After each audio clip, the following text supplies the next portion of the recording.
ইতালিতে বসবাসরত বরিশাল জেলার মুলাদি উপজেলার প্রবাসীদের সংগঠন মুলাদি উপজেলা প্রবাসী কল্যাণ সমিতি ইতালির উদ্যোগে এক ইফতার ও দোয়া মাহফিলের আয়োজন করা হয়েছে।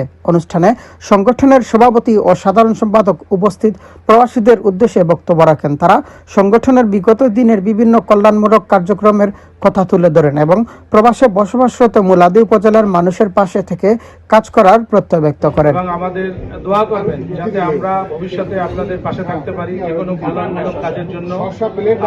আমাদেরকে আপনারা সবাই দোয়া করবেন। দুইটা শিক্ষা সফর, দুইটা ইফতার পার্টি, একটা মসজিদ কিরায় বাবদ আমাদের নিজস্ব একটা ফান্ড আছে, সেই ফান্ড থেকে আমরা মসজিদ কিরায় বাবদ আমরা করতে পেরেছি এবং বাংলাদেশে দুইবার একটা অগ্নিবর্ষিত হয়েছে, সেই অগ্নিবর্ষিতে আমরা সাহায্য সহযোগিতা করেছি। অনুষ্ঠানে সংগঠনের সভাপতি নাসির উদ্দিন খানের সভাপতিত্বে ও সাধারণ সম্পাদক হাবিবুর রহমান বাদলের পরিচালনায় অতিথি হিসেবে উপস্থিত ছিলেন সংগঠনের উপদেষ্টা শাহজাহান তালুকদার, আল আমিন ভুইয়া, রাকিব ভুইয়া, সুহেল খান, আবিদ হোসেন ব্যাপারী, মেহেদি হাসান, স্বপন হাওলাদার, কুকা হাওলাদার, বৃহত্তর ফরিদপুর সমিতি ইতালির সভাপতি হুমায়ুন কবির, বিশিষ্ট ব্যবসায়ী জুয়েল আহমেদ সহ মুলাদি উপজেলা প্রবাসী কল্যাণ সমিতি ইতালির সহসভাপতি কামরুজ্জামান কুয়েল, সহ সাধারণ সম্পাদক রাজ তালুকদার, সাংগঠনিক সম্পাদক শফিকুল শিকদার, দপ্তর সম্পাদক লিখন মল্লিক, প্রচার সম্পাদক আপেল মল্লিক, ধর্ম বিষয়ক সম্পাদক স্বপন খান, আন্তর্জাতিক বিষয়ক সম্পাদক সুমন মৃধা শহরুমের বিভিন্ন আঞ্চলিক সামাজিক ও রাজনৈতিক সংগঠনের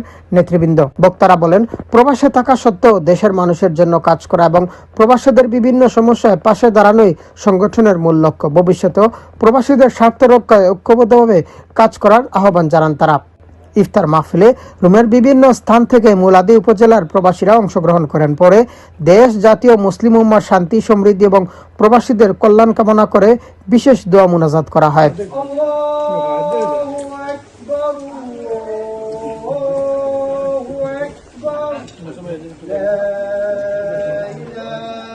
ইতালি থেকে নিনাজ হোসেন,